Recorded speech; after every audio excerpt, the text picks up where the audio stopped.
The goal is just to make sure our customers are taken care of, even if we can't do it for them. And we've hired with another plumbing company, scheduling their guy to come out to one of my customers. We want to make sure everyone's taken care of, and they're still our customer. So many people get so scared of the word competition.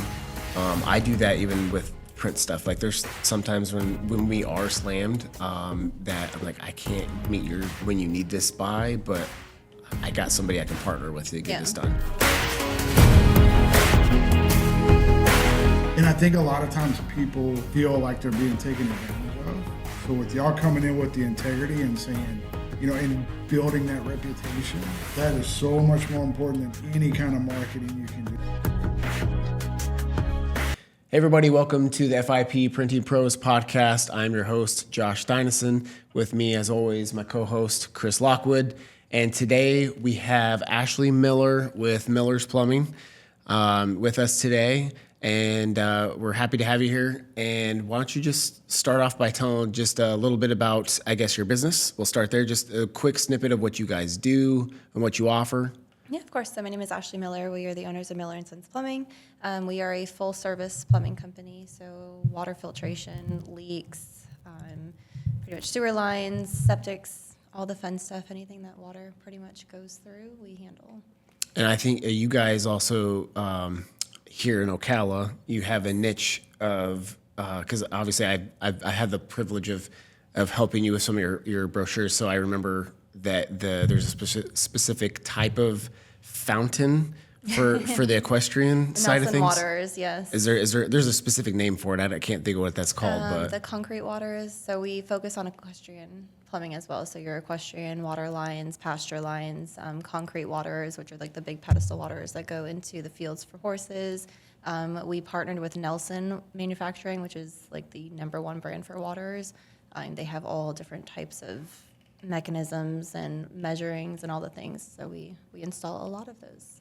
Isn't it funny? So we just recorded an episode and we were talking about niching down in a business, and we brought up plumbers. Yeah. And they niche down to horses. Yeah. So for all of the people out there that think you can't niche down, you're full of crap. we were talking about how it's difficult sometimes for a business like mine and yours, where everybody could be our customer. Yeah. But if you're really trying to grow and target marketing wise, things like that, you have to really niche it down and try to do your best to be go after a certain type of person or customer base. I feel like you can do that in categories though. So we have like one of our niches obviously is property management companies, Airbnb managers, and then obviously equine is a huge one.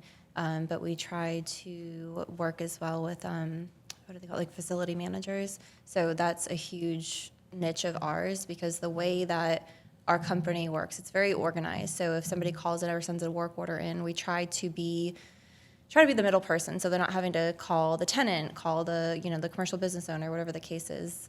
So we try to have different niches, even though we try to stay focused directly on one of them. You really can't in the service industry. So we try to have like our little buckets, and then within every bucket we have a plan to target those markets. That's smart. I think that that's extremely important to do that because you don't want to just go after one, right. But I didn't even think about property managers being such a good thing for you guys to partner up with. I mean, I have an Airbnb myself, and I have a property manager it's a fourplex that I own. So like, I didn't even think about that. Like, oh, of course, yeah, she's got a plumber, she's got an electrician, she's got all that kind of stuff. That if she needs to just quickly make a phone call, she's got that all already in her Rolodex, So that's smart to target those type of people. We love property managers because they don't want to deal with the tenants. So we just take the work order, we call the tenants directly, we deal with the headache if we have to go there after 5 or before 7 if they're teachers or something along those lines. And then all of our guys, no one has a background. They're all clean records. So we can send them in with the door codes because usually Airbnbs, they try to fit you in between. Yep. You got that 4-hour window between the time. Oh, I know. You got to be in and out. So we try to really highlight those, and that's kind of our buyer into the property management. Do you work on new builds? We stopped new construction. We're still cleaning up a few houses at this point, just finishing up the jobs. We do it for very select builders, but we don't advertise it. If somebody called in and said, I have an owner build, we're probably going to turn it down just because we don't have the manpower to dedicate towards that, and it's a complete headache. It's my background. That's what I used to do before we came into the plumbing industry. I did new construction, and it's just you've got 50 different trades, 100 different people, all before, during, and after you, and there's just always something going on. So it's just we're not equipped to handle it at this point, and we really don't want to. That actually goes back to another point we were just talking about on one of the other podcasts is knowing when to say no as a business owner, because it may not suit you and what is best for the business overall. Yeah. Even though it's hard as a business owner to say no to money. Because it's decent money too, and it's fillers. That's the biggest thing. It's schedule fillers sometimes. But it's not worth the headache, and it's something that CJ and I have to dedicate to, and we don't have time. Now you say CJ, is that your husband? Yes. Okay, all right. So me and CJ own the business together. So how did y'all get, well, first of all, you are prior service, correct? Yes. So what did you do? How long were you in? All that kind of stuff. So I was in the Army. I was stationed in Hawaii. It was awful. Oh, so horrible. So bad. I was at Wheeler Army Airfield, so I was in Schofield Barracks. I was on the airfield side, which is amazing. The history is just, it's so enriching because the base is set up right where the Japanese flew over during Pearl Harbor, and so all of the bullet holes, the shells, everything's still in the airfield, everything's still in the barracks, the buildings. They can't touch anything because it's historic. So there's just so much history. It's just amazing. But anyway, moving forward. So I was actually an all-wheels mechanic, which is insane. But I was on the airfield, so we didn't really work on LMTVs or Humvees. So it was a lot of military grunt work. But it was fun. It was an experience. I was only in for 3 years. What else? What else did you just ask me? So how did y'all get into the plumbing business? Oh, yeah, fun stuff. So CJ's been a plumber since he was like 15. His dad owns a plumbing company in Fort Myers. His uncle owned a plumbing company in Kentucky. His brother owns a plumbing company in Lehigh Acres. So it's like a family tradition, we'll just say. So when we moved here is when we met back in 2012.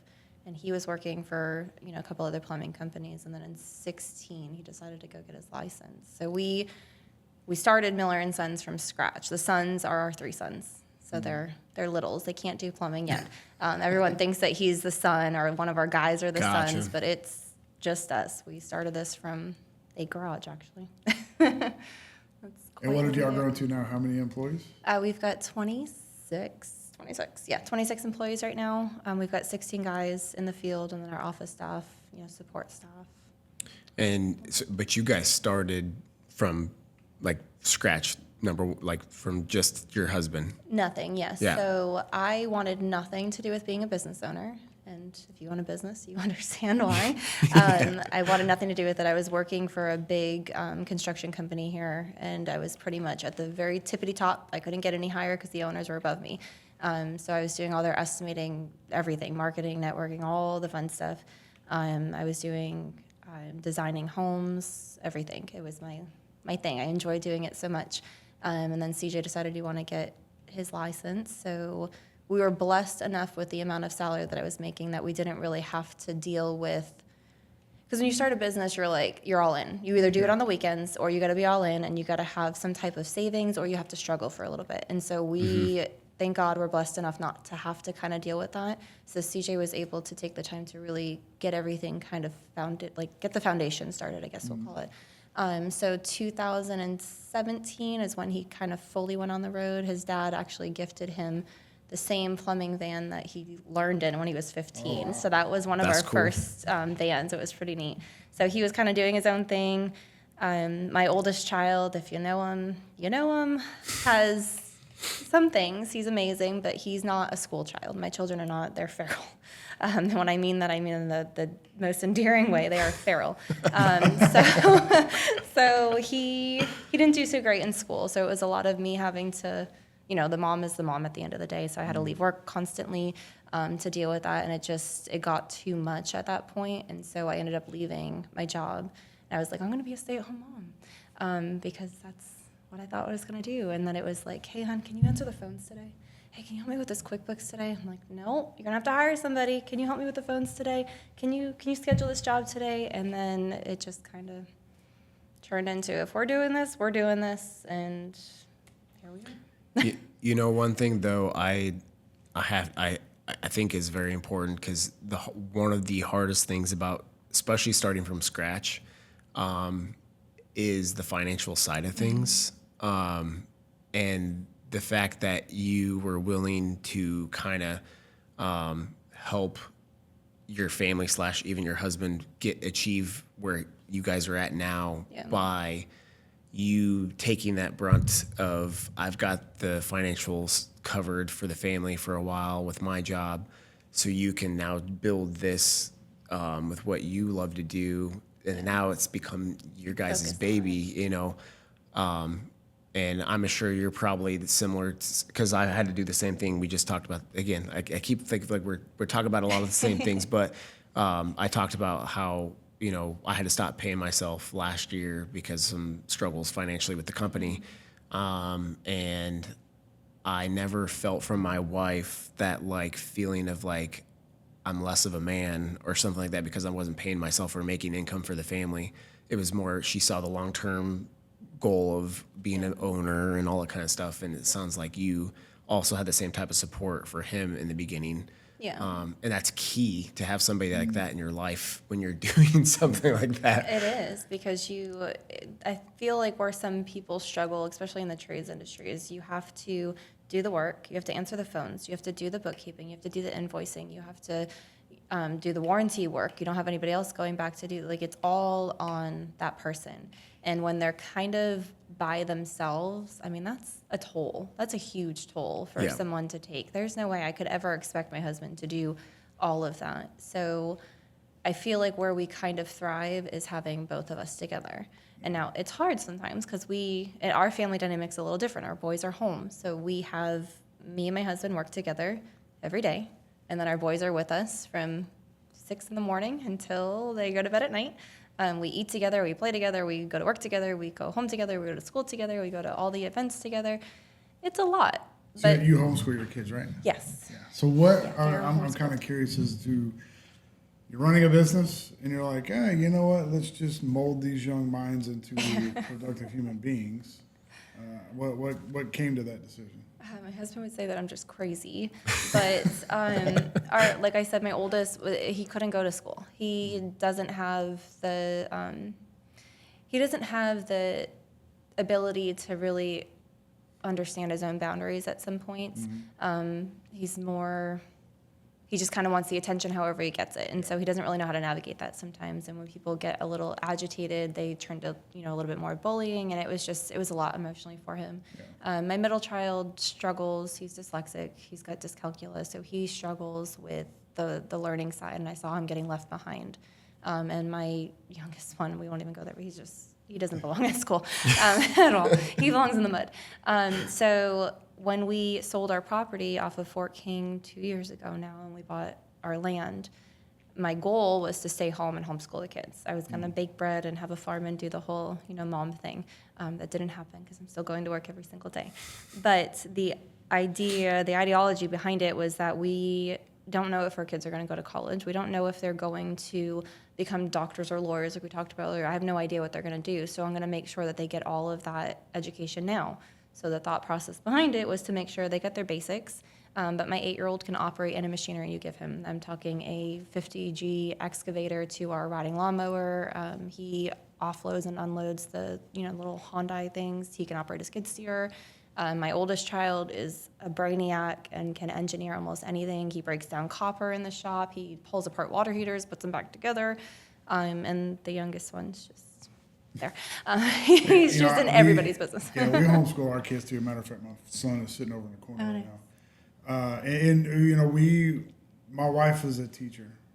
Yeah. And so having someone in the system that says, maybe there's a better way, and it's not because and I want to say that it's not the teacher's fault. It's not the teacher's fault. Sometimes their hands are so tied by the system. That part, yeah. That it's just, it's crazy. And, we homeschool for the same reasons. The education system was not designed to make thinkers or leaders. It was designed to make a workforce. To get them into whatever workforce it was. It's created to memorize. It's created to just get through the books and move on. And so the education system at this point, it needs to be restructured. But until that happens, and I'm sorry, I don't care politics or no politics, I will not let my child learn how to hide under a desk to avoid a shooter. Yeah. And I will not be banned from getting into a school if there's some code red or something like that. I will be on first of whatever Ocala Gazette as the crazy mom running with in there AR? with, yes, 100%. No way. My heart couldn't handle it. I don't even like driving them down the road sometimes because you never know. So And that's 100%, 100% with you on that one. That's why we homeschool our kids. Yeah.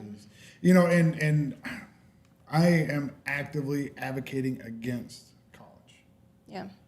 Unless, and I think we mentioned earlier, if you're going to be an engineer, if you're going to be, I don't even know if being a doctor is even worth it these days. Like AI is going to take it. Now, surgeon's going to be hard for a robot. That's a different story.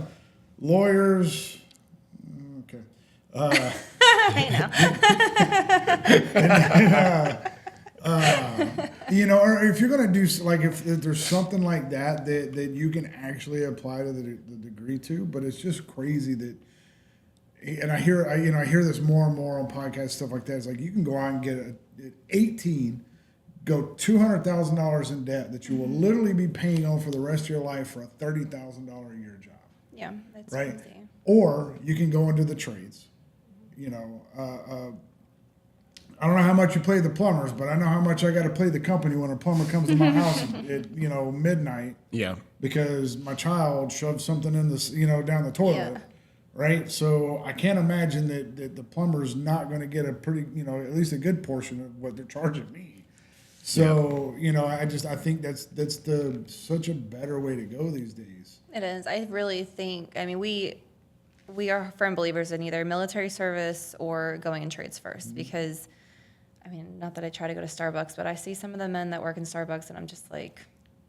I don't care how that looks. Whatever, it is what it is. It's Give me just, my drink, Jenny. Let's get it. It's just insane. That's not what God intended for the man structured to be like. And even whatever the case is, just having some type of hard work or knowledge, even farm work, even going into farm work. And I truthfully do not believe that any child at 18, they're not adults. They're teenagers, and they should not be going to college. It's just not. It's overwhelming. So I really feel like having at least a 2-year break of either military service or whatever the case is, doing something. And then when they're like, okay, I really want to do this. Because how many children go to school to major in anthropology? What are you going to do with that? Yeah. You're not going. It's just an interest that you had in high school and you didn't have enough break to get in the workforce and really go to do something. So now I was a law student. I was going to be a lawyer. I had a criminal background. That was my thing. I actually interned over at the Alachua County Prison, and I was doing a lot of the public defender work. So that was kind of my thing. But then I got pregnant with our third child, and law school's in Orlando, and I would have had to be there 4 days a week. And I was like, this is not going to work for me. So we just kind of backed out of that. But I thankfully was in the service, so I had my school paid for. We actually used the last of my military money, I think it was like $1,200, to buy CJ's books to become a plumber, to get his license. So that was like our last little thing. I'm like, all right, I'm not going back to school, so I'll just give you the last of my money. And that's what we used to actually get his plumbing degree books. But thankfully I didn't get any student loan debt. I didn't have any of that stuff. But if I did, I don't think I would have done it because I didn't know what I wanted to be at 19 years old. I think I grew up in Nebraska, so you mentioned farm life and things like that. Not me. I was as city as you can be in a small town of Norfolk, Nebraska. But I was raised right. But the difference between, I would say, farmers, or even like we had Justin on not too long ago with the electrician, you guys plumbers, I feel like there's always a difference in the way those families raise their children. Because let's just say you did become a lawyer. I mean, you probably still would have the same mentality because I do 100%, because of your military time and you know what your upbringing was. But I feel like a lot of the entrepreneurs or very successful people in business, they don't teach their children how to build a life properly and then just kind of throw them into college and then figure it out, which that's fine. Don't get me wrong. I'm not saying anything bad about that. But I know all the people that I know that I grew up with, whether, so like you guys, you're talking about getting your 8-year-old kid that knows how to run all the equipment. And Justin has his son involved with his stuff where he knows everything about electricity that I don't even know at 37 years old. You know, all my friends that I grew up with that were farmer kids, they knew hard work, and they had something intangible to like now bring into the workforce from their experience, that they didn't feel totally lost. It sounds like your husband was a similar way. He grew up in that industry with the plumbing. Now sometimes because you grow up in that, you don't end up even want to go that. You want to go to a totally different direction. Yeah. He tried. I mean, it was definitely a thought process, but it just kind of dragged him back into it. I mean, you do what you know, but I think he kind of did what he knew in a whole different dynamic, because he's been out of the field now. When I say out of the field, like not in a plumbing truck, for probably 5 years at this point. So I mean, he's still doing the same thing, but he's doing it in a different dynamic, which I think is kind of where eventually everybody wants to be at. But. He's more of like a supervisory role type thing. He's enjoying. He likes to build new things. Okay. And I think that's why we focus so hard on building Miller and Sons. So he loves to build new things. We have like 2 other businesses right now, kind of in the works, where he's going to start focusing on building those. Because I enjoy doing it, he enjoys doing it, and Miller and Sons is set in its foundation right now. That not that it doesn't need attention.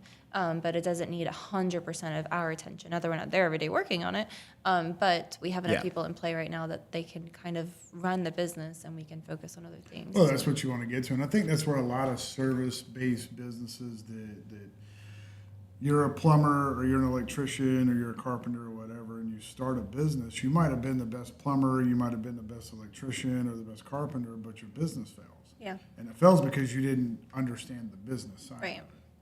And it sounds like you come in and did the business side of it. Right. Not that he wasn't capable, but it's not possible. Well, you can't do both. There's no it's way. so hard to split your time because, like you said in the beginning, he was doing all the service calls, all the warranty calls, doing all the bookkeeping, the paperwork, and it's just so much to it, and there's such a steep learning curve to actually running a business that how can you possibly run the business and go out and do the work? Yeah. Well, also your moneymaker is going out and doing the work. Right. The QuickBooks and all the other things wasn't making the money. So bringing on you or whoever to come in that place, fill that part of it, he's able now go get more clients, bring more money in, and be more, help grow the company. Yeah, and think of your family dynamic though too. When you have one person just operating the whole thing, and I mean, some people don't have families right away, fine. But if you do have a family, wife, children, whatever the case is, you're spending 98% of your time in that business. You're either fixing the tools that broke from the day, you're restocking material, doing whatever the case is that needs to be done. And so your family dynamic suffers as well. And the purpose of this, because my husband worked for a lot of companies, and a lot of companies have different mindsets than we do. Not that there's not long nights, because it's the work, it is what it is. But we're not kicking 80, 90 hours a week for our guys. Our focus is family dynamic. I used to be literally 6 months pregnant in a pump truck with my husband at 12:30 in the morning, midnight, just because I haven't seen him all day. He was on call and never came home because he was working, and he'd come pick me up and we'd go get hot dogs in the middle of the night and drive down to the villages to go pump a septic. It's nuts, and we didn't want that. We did not want that for our guys. The last thing we want to do is someone to hate to come to work. They have to provide their families, obviously, but we wanted that family dynamic because you lose that when you're by yourself trying to operate and run a business. So how did y'all go about establishing that to where you still got to take care of the customers? You still got, like you said, you're going to have those midnight runs to clean out the septic. So what did y'all do in order to make sure you could provide that predictability might be the right word for your employees? So we have an on-call schedule. I mean, most plumbers do, most emergency service companies do, whatever the service is. So we do have on-call. I can't give away all my secrets, but let's just say that they get paid very, very well.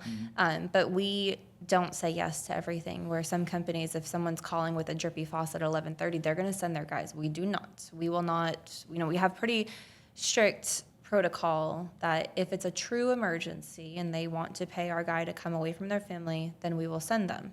Our guys, it's a voluntary on-call schedule, and it's always filled. So that tells you that they're willing to take the calls. We don't do holidays. The phones get completely shut off, and any VIP customer has my cell phone number personally, and we team up with other plumbing companies, and we'll send them out there. So I don't send out for Easter, for Halloween after nighttime, so they can go trick-or-treating with their kids. Father's Day, we ask them, do you have breakfast or dinner? And then they don't get calls at that time. Christmas, absolutely not. Christmas Eve, nope. Any holidays, we don't send our guys out. They get their birthdays off, so they get to spend those with their family, and they're paid. So they have ability to have a family dynamic. So actually, I have experienced that because my Airbnb, I had some plumbing issues with. We were remodeling it, and there was an issue with it, and I tried to call you guys, and it was like, I don't remember what it was. Oh, it was right at 4:00, and you guys said basically you were going to have, it would be about 5, but then you would be going on overtime hours or whatever. Yeah. But you said, I got somebody else. I don't know if it was you. I think it was Olivia or somebody. I don't remember who it was exactly. But they said, I've got somebody else I could recommend you to. You can pay ours, but I can't remember the whole spiel, but basically kind of what you're explaining here is kind of what they said. And I ended up getting somebody else to do it that you guys recommended. He did a good job. Yeah. But again, you guys didn't, again, you were willing to, you have your policies you want and the environment you want for your people, and you were willing to say no in that matter. Yeah. It's and hard. And it didn't turn me away. Obviously, I understood. So, Yeah. I mean, I guess I'm not everybody. You probably have some people that get mad about it, but I mean, I appreciated it and the honesty, and plus even just the recommendation over to somebody as well. The goal is just to make sure our customers are taken care of, even if Correct. we can't do it for them. And we've hired. I've literally Thanksgiving have been on the phone with another plumbing company, scheduling their guy to come out to one of my customers. We don't get any money for it. It goes directly through them, but we want to make sure everyone's taken care of, and they're still our customer. And we have respect enough with our other, friendly competitors, we'll call them. They're just other plumbing companies, and they're our friends. But we have that respect that they're not going to try to do something, but they just help us take care of our customer when we can't. Yep. Yeah, think about what that says to the employees too, though, because it's if you're going to take care of them that way, they're going to take care of your customers. Yeah. We have a great team. Oh my gosh, we're so blessed. Our guys are so awesome. They're so great. We pay for that VIP service for our cabin up in Tennessee, and then we were like priority when we call, because we pay monthly for that, and we may never use it. We have, I think, twice in 5 years. Yeah. But it was one of those. I think one of them was on 4th of July. Matter of fact, one of them was 4th of July. We had a pipe bust, and then flooded out the whole basement, caused way more damage but they stopped the leak. I guess that was the case. That's the and goal. then they even called out another company to come and dry up the floor and all that kind of stuff. So they did everything. But the only reason they were able to do this is because, just like you said, they had their policies in place that said, here's how we handle the situation. Yeah. On those times. The other time was on like New Year's Eve or something like that. It's always a holiday. It is. Yeah, It's always a holiday. In my experience, Yeah, anyways. it's always. That happens to one of our restaurants downtown, and I'm like, oh goodness. Every time we make exceptions, for them, we'll call our guys and offer it. But every time it's always a holiday. I'm like, oh goodness. Why can't this happen on a random Tuesday at noon? It's always a holiday at midnight. Always. And I think that also that it helps, in my opinion, too, because so many people get so scared of the word competition that they're like, oh, I'll never recommend anything over to another guy that's my competition or anything like that. If you look at it from that perspective, looking at it partnership in a way, I do that even with print stuff. Like there's sometimes when we are slammed that I'm like, I can't meet when you need this by, but I got somebody I can partner with to get this done and help you out. And that actually led me to, I don't know if you've been in the community long enough, you probably know Budget Print. Mm-hmm. So that allowed me, because of my relationship with him when he was 70 something, was ready to sell. Like he approached me, and I was able to acquire his business because of that. So like have you grown from acquisition in any kind of way, or I don't know if yours even works along that way, because do you really hold accounts, or is it just when they call? It's just when we don't have contracts, if that's what you mean. Like we don't hold, I mean, we do have a couple of state contracts where they use us, but ours is it's just retention. Like we don't have a guarantee that we're going to get work. We have to retain, which is where like Olivia comes in. It's that retention. New customers are fantastic, but if you're just focused on new customers, what about your 12,000 over here that you have to retain? Because if they don't feel special, heard, or whatever the case is, then they gonna use somebody else. Like the Verizons that, they give all these deals to new people, but all the people that have been with them 20 years, you always get a bigger get nothing. You get nothing. Until now, they send a text out. You've been with us for a really long time. You get a new phone now, or whatever the case. If you add another line, if you pay us another $40 a month, we'll give you a phone. Well, thanks, Verizon. Yeah. Well, so what would you say as far as starting from just your husband to now you have 26 employees? Where in the in-between, what would you contribute to that success, to getting to that point where you have the business you have? Like, where obviously I'm guessing you probably hit some pitfalls, some failures, any along the way, some things you learned, some lessons, but anything that never hire somebody twice. Oh, okay. Let's hear that. Never hire someone twice. It hasn't. Well, I can't say it hasn't worked out. We've had a couple instances right now, actually. For instance, it has worked out. But that's one of the biggest things is at least know who you're hiring. But as far as what we can contribute our success to, I mean, we're on our 9th year now. So October will be 9 years that we've been in business. If I told you the amount of hours that we spent, I know I stress family dynamic is huge, but in the beginning years, like we had to build it. So when I stepped into the business, obviously I was doing like the admin stuff, but I was like, we need to grow this. And my husband's more of the conventional, like, let's just add a truck a year. I'm like, oh no, no, we're gonna go. So obviously I joined BNI, all the fun stuff, all the networking, and then that led me to the CEP. And then anything that we could possibly be at, we were at. But we had a full-time nanny. We had 3 kids, so she was helping with the children. They were homeschooled. So my parental contribution was a little bit less because I was able to have somebody that I knew and trusted with my kids. And so we just dedicated every single moment you could possibly think of to, sleep, children, and business. That was what we breathed. That was it. And so we just did that for probably 3 years straight, and I think it grew enough of a brand. I think our brand is obviously a recognizable thing. Like that was the point, was to make sure that our brand was just everywhere. It was like a subliminal messaging at the end of the day. Mm-hmm. And so we contributed all of that time, and then it finally got to the point where we could kind of step back a little bit, and then we stepped into leadership roles. So any board that you could possibly think of, I was on, which was when I couldn't say no to things. I thrived off of the chaos. So I was literally, I think I was on like 5 or 6 boards, plus networking, but I stepped back a little bit from like the crazy. And I think honestly, I mean, besides the branding, integrity is the second thing that kind of really, that's the number one thing that really pushed us in there, because you can get in the door, but if you don't have integrity or morals or values, it's useless.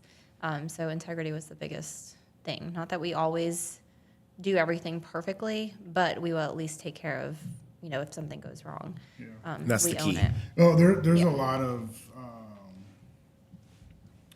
from a customer side of things, right? When you're not the expert, when you don't know how your toilet works, or how my neighbor, we live in a new neighborhood, and shortly after my neighbor moved in, like maybe like 2 or 3 days, it's like 11 o'clock at night, he's banging on my door.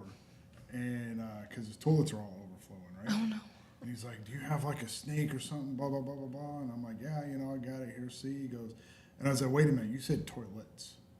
I said, are they all overflow? He said, everything is overflowing. I was like, dude, you don't have a toilet problem, right? That's a pipe. You have another problem. Well, come to find out, they had to call an emergency service out there at like 3 o'clock in the morning. They had to dig up the main line, and there was a 3-foot 2x4 in his main drain. Oh my gosh.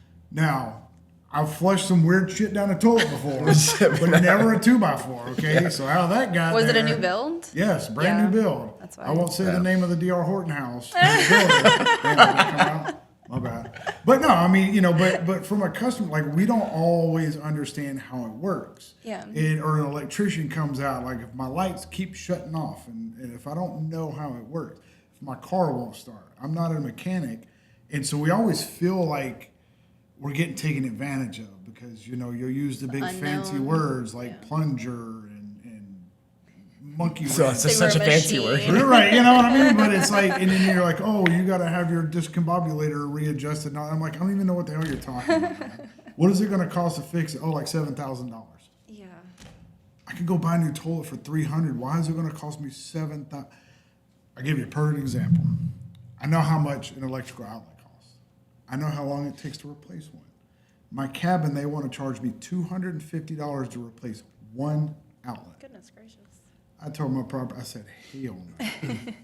I said, find somebody on Craigslist that needs $20 and come out there because it's not hard to do. Yeah. And I think a lot of times people feel like they're being taken advantage of. So with y'all coming in with the integrity and saying, and building that reputation, that is so much more important than any kind of marketing you can do. It's so much more important than in being on any board, being on any of that kind of stuff. When your customers trust that you're doing the right thing, telling him on, at 4 o'clock in the afternoon, look, guy, we're going to come out there, but in 1 hour, it's going to cost you twice as much. Yeah. Or you can call this other company. That is how you build a loyal customer base, right? The fact that that there was that straight up honesty that built a trust from me because I'm a straight up person. So, there's such a human element in your business that comes to my same thing with us. Like there's human element involved, and mistakes are bound to happen. Yeah, 100%. And some people may not accept that fact, but it just is what it is.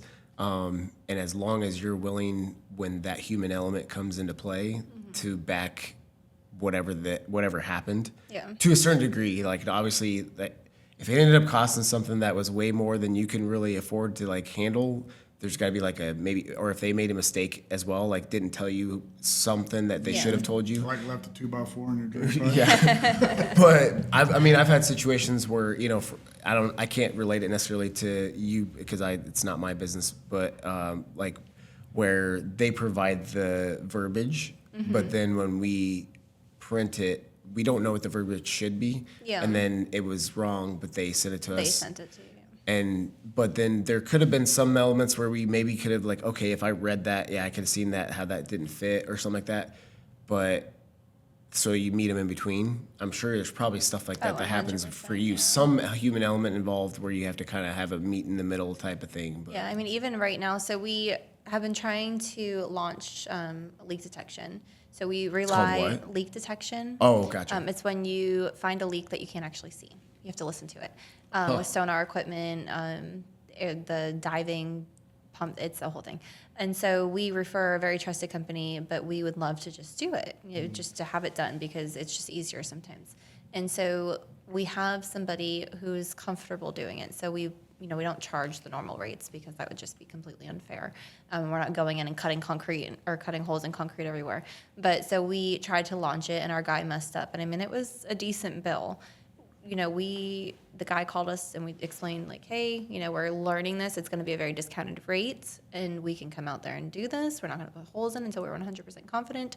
And so my guy missed the leak, but it was after 3 trips out there.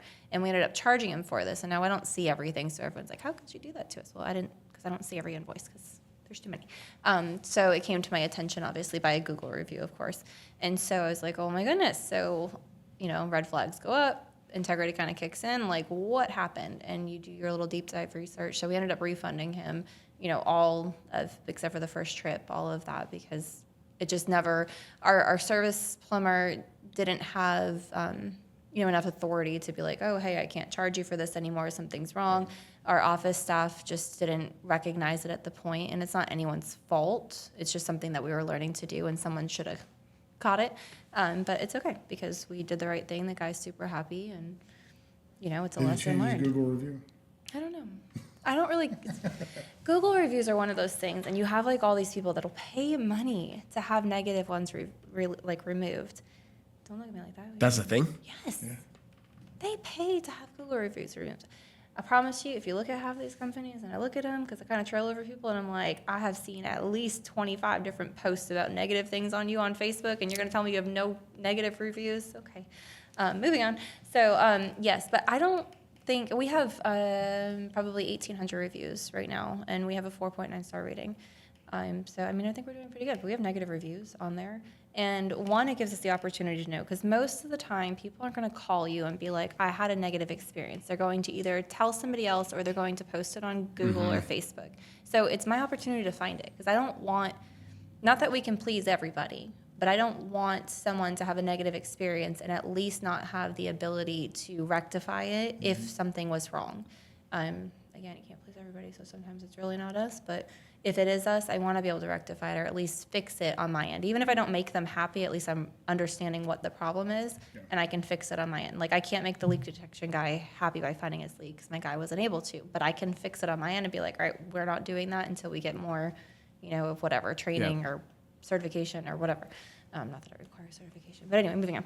So Google reviews they're just feedback for your company that no one's going to tell you straight to your face. So if they're negative, it gives you the opportunity to fix it. And then you just reply. Even if they don't fix it and turn it into a happy review, you at least have the chance to publicly reply professionally. Yes. And people are going to read that and see how you handled negativity. We've had that conversation. And they'll use you.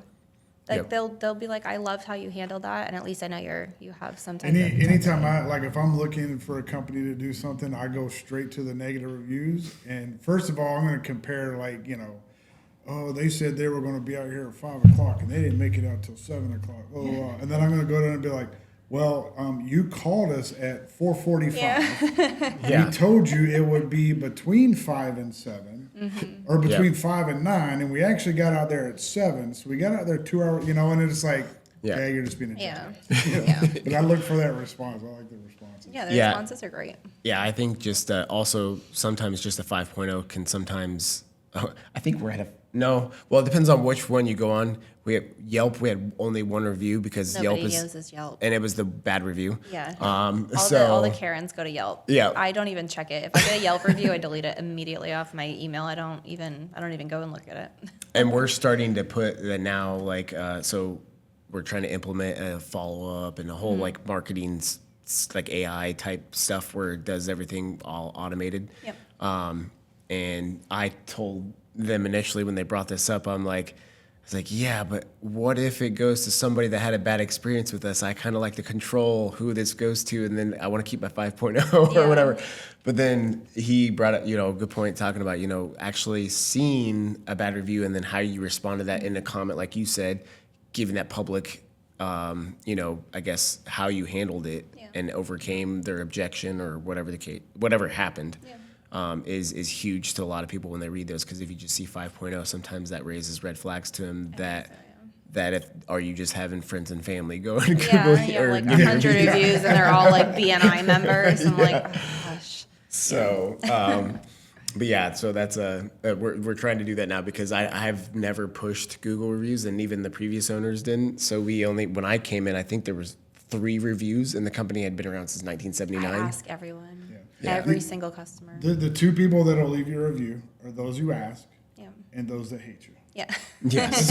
Yeah. Like, you don't go in and be like, oh my God, my experience was so amazing when they come out and unclogged my toilet. Like, you got to ask them or. Yeah. Because you go to 1,000 places during a week. You don't think of every single, let me walk into Earth Fair and give a 5-star review. Like, it's just not part of our everyday thing. But if they email me, I might look at it and I might actually respond. Well, we started putting cards, and not every single thing that goes out, but With the QR code or with a little QR code that sends them to either the Google or the Facebook review, and we get pretty good. Probably we're starting to get a lot more now because of that. Yeah. We entice our guys, so they get $5 every review that they're specifically named, and so That's they ask cool. for them as well. They have little QR I codes. need to start doing that. This is going to ask you a question.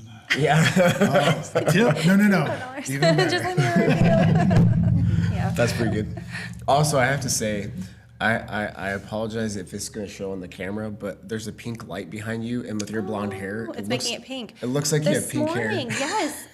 So that's so funny. I was in our summer kitchen. I was cleaning everything this morning, and my kids had their big blow-up thing that they were playing with because Tuesday I stay home with them. And so it was pink on the top, and it was like reflecting on my head. And Carson's like, my little one goes, "Mommy, you dyed your hair pink." And I'm like, "What are you talking about?" And so I'm like, "Oh my God, did I go in chlorine? Like, what's going on with my hair? Is it pink?" And he's like, "Your hair's pink." I'm like, "No, it's not. It's just a reflection." So I've had pink hair all day, so it's fine. I'm okay with it. So what do you do in the company? So you're an owner, but you said you work 40 to 60 hours a week. So what do you do? Yeah, so right now, I do all of our, management QuickBooks. I am managing over the marketing until I can kind of get Olivia to handle that. Growth, we're obviously, trying to constantly grow in different areas. So we're growing in Gainesville and Villages, which we were in the Villages, but, it's hard to get in the Villages permanently. So we are really focusing on that marketing. So just a lot of brainstorming. I do all of our invoicing, all of our billing. Bills are always fun. BNI stuff, so I have to meet with, do our one-to-ones and all that fun stuff. And you don't got an accounting person that handles your accounting stuff, like invoicing and stuff? So we have an accountant, but I do all of our bookkeeping. Okay. It's not fun. Honestly. Yeah. I'd rather just burn the computer and just not look at it, but somebody's got to do it. And then with the growth of the two other things, we're trying to really game plan those out. So I always find something to do. But I homeschool the kids in the morning, so like I'm there from about 7:30, 8 o'clock-ish. So we homeschool in the morning, and then I work, and then I do like all the mom stuff and work stuff and boss stuff. So you mentioned 2 new things you're starting. What are those 2 new things you're starting? If you want to. So we're talking about it yet. partnering with another trades company. So eventually I'm hoping to extend our brand, and then something completely, totally different. That would be off-brand, and just my husband likes to do things. I thought you were the one that was. I like to build them. I like to grow them, but I don't do the actual Gotcha. physical labor part of the stuff. Oh, yeah. okay, I gotcha. Yeah, they're both very labor intense, so Okay. it's not my thing anymore. Well, I will say when I first moved here to Dubai, first impressions, almost 4.5 years ago, almost 5 coming up on.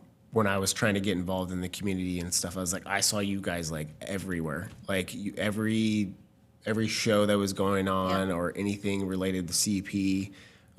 Whether I don't know if Olivia was there. I feel like she was there.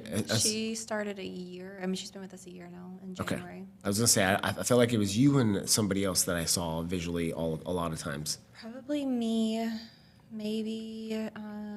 CJ. I tried dragging him out every now and then. It was another female, but either way, I saw you all over the place with that kind of stuff. And now Olivia is getting more involved. Yes, and yeah. she's doing a really good job of like putting you guys out there. And yeah, Olivia kind of took over that side of things for me because there was just no way. There's no way. Like I go to I'm on the board for the CEP, so I have to do like a lot of the executive level stuff, but after hours and then Bellevue after hours. And there's no way. No, I trust me. I'm with you there. There's no way anymore. And she thrives doing that stuff. She loves talking to people. I'm an introvert. I don't like talking to anybody. If you see me in a non-networking public event, I will be behind my husband, and he does the talking. I don't like people, really, honestly. I know that sounds awful, and like everyone's like, "There's no way you're an introvert." It's part of my job. Like I have to be able to speak to people. I get up every Thursday in front of 65 people, and I have to be able to speak and be, ahead of the company, but no. Yeah, that's what I always tell people. Everybody thinks, I'm an introvert and all this, so I can't talk to people. That's not what that means. Yeah, you just don't like to. That's a communication style. Yes. And being an introvert or extrovert is just how you like to spend your free time. Right. And if it builds you up or shrinks you, Yeah, exactly. takes away. See, I enjoy the business side of it. My husband's ready to retire, and I'm just like, nope, I'm ready to go. Let's get 10 more trucks on the road. Let's keep on going. Let's just live in the chaos. It's fine. And so I enjoy that aspect of it. So that kind of fills me up. And with that comes obviously talking to people and doing all that fun stuff. And then did Olivia or you start a Facebook page for your truck miles or Do something? I look like I would start a Facebook page for Miles? I thought it was Olivia. Do I look like I would need my truck? No. God bless Olivia's heart. No, she created that whole thing, and it works. She does a people good job love with it. They eat it up. They got a truck named Miles? Yeah, Okay. so it's a little F-150. He's retired, though. We have Miles 2.0 coming out. She's already driving it. We just have to have it wrapped. But it's one of our first trucks. I think we bought the thing for like $5,000. It's lasted like 6 years at this point. It's quadrupled its money back 10 times over. But she is like her little networking truck that she would ride around in, and then she created this whole thing called Spy Miles. Yeah. And even one of our marketing, so we partnered up with a marketing company that wanted to kind of bounce off of our social media, and so they ran with it, and I'm just like, you guys have at it, leave me out of it. You're doing great. As long as it's working, I'm fine, and we're good, as long as it doesn't cost me money. That's what we were talking about a couple episodes ago was the boss doesn't have to have all the ideas or all the answers. Yep. As long as it's working, don't do anything illegal. Maybe a little questionable is okay, but Yeah, no, you can't. There's no way you can monitor every single thing going on. So you have to have people in play. We have 2 really great managers, and then we're working Olivia into that marketing management position because I just don't want to. I don't want to deal with the in and out of it. I can deal with the the overhead part, but. Yeah, I was just at a networking event the other day, and somebody came up to me and was like, hey, that thing we're doing for whatever, and I was like, I don't know anything. I know nothing about this. And I was like, oh, well, we got an order with you. So I was like, yeah, I don't know. We have way too many orders that come through that I don't know every order that comes through. I know a lot of them that come through, but I don't know every single one that comes through, which is a blessing to be able to have a good staff like you're saying that can manage all that kind of stuff. You can't grow without it, You can't. There's no way. Yeah. You have to be focused on it's like the purpose of BNI of not growing in your business, but working on your business. Correct. And so you can't work in the business and work on it. There's no way. Yeah. There's no possible way. So. Now sometimes you have to step up if you have to, like somebody leaves or something until you fill the position. You always have like an in and out. Yeah. Type deal. It's always a mixture of both. But being able to at least have the time to kind of work on the business and really focus on that dynamic is important. Oh, yeah. Protocols, procedures, software, everything's just changing constantly. So. Yeah, especially the tech side is, I don't even know if other than marketing, you mentioned the drip thing. Is there anything automated with what you do? Like that you can automate in any kind of way? Or it's just straight labor for the most part? I mean, I'm not saying the back end business side. I'm saying like on the plumbing side. I don't really think. I mean, water softeners are technically automated because they regenerate themselves, and you just have to add. Well, you still have to add salt, so I guess it's labor. Everything's pretty much. There's no AI in plumbing. Like nobody can do the work for us. It's just straight labor. Kids, y'all hear that? Yeah, you hear your job YouTube will not be help replaced. You here as a gamer. That's what we talked about. That's why I think it's a great job to get into because there's so much job security involved. Oh, the trade industries, it's insane. Yep. Like people think, okay, I'm going to go run my own business and I'm going to make a ton of money. Sure, when you're by yourself, you can probably do that. But to get the growth part of it, it's going to take, it's not a get rich scheme. There's no pyramids that you're going to climb to the top of, but it's constant job security. It's not going anywhere. Mm-hmm. Everybody needs plumbing. They need HVAC and electrical. They make such good money. My nephew's he's been an electrician now for 5 or 6 years. He's a journeyman. He's in Texas. Mm-hmm. And we learned on an earlier podcast that it's a little different depending on your state. Yes. Whether you have to be a journeyman or whether you just have to go get a license. Like it's all different. But he makes 6 figures. Yeah. 25 years old, making 6 figures. I do now. I do make 6 figures, but I had to work a long ass time to get that. Quick question for you. He mentioned that with we had Justin on here, and he talked about the different things you have to be journeyman, and there's a couple other things before you can get to a certain level. Is that similar in plumbing at all? Yes. So you have to have, Florida state requires you to have, and don't quote me on the years, but I think it's like 4 years working under a licensed plumber, and then maybe an apprenticeship school or something of the sort. So you have to, you can't just go get your license. You have to have some type of experience, and it has to be signed off on. So you have to have whoever the qualified plumber is to sign off on it. But it's pretty much, I think Georgia, we can't transfer our license to Georgia, but I think one of the Carolinas we can transfer over and just retake the business side of the test with the experience that we have here. But to like just go out and get your license, you have to have some type of And the experience. license gives you the ability to operate your own business? Yes, so it qualifies you. We have a state license, so you have like your county license, but we have a state license, so it qualifies us to do plumbing as a licensed plumber. Right, as the business itself. But me as an individual, if I went to work for you, I could be a plumber once you. You would just work under our license. Yeah. Okay. Cool. Yep. Well, it's been a pleasure to have you on and kind of tell about your story, how you took the company. You guys took the company from basically start to now 26 employees. One of the most recognizable, actually to me, the most recognizable plumbing company in this area. And so I appreciate you coming on. Just to end it, do you want to just quickly give a way that if people need to reach you guys for any needs, put it out there. We'll also have it in the description as well, but just verbally so that if your phone number, email, and whatever that looks like. Yeah, perfect. So anyone can call us at 352-433-6525. And then we actually have booking online. I don't know if you know this, but you can Google book. It's really cool. So you can set your own appointments through Google. My cell phone is listed almost everywhere. I'm not going to launch it on here, but if you have it, then you're good. But our email, you can go to our website, millerandsonsplumbing.net. And our office is actually not too far down the street from yours, actually. Okay. We moved. Did you even know that? I didn't even know you moved. No, we moved across from Nobility Homes. We're like kind of almost blocked neighbors. I don't know what you call it. But we have a showroom launching, so cool. So it'll be all up and running soon. So we're super excited about that. Awesome. Yeah. Good deal. Well, thank you for coming on. If you have any comments for Ashley, any questions, feel free to throw them in the comment section. Otherwise, like, subscribe, share this podcast, put the Millers and Plumbing company out there so you can share and grow it even more for her. Yeah. All right. Until next time, let's grow together. It's time to step up. Yeah, it's grind time. No more letting up. No, running faster, further. No more running up. Yeah, giving my all. No more giving up. Listen to me. Step. It's time to step.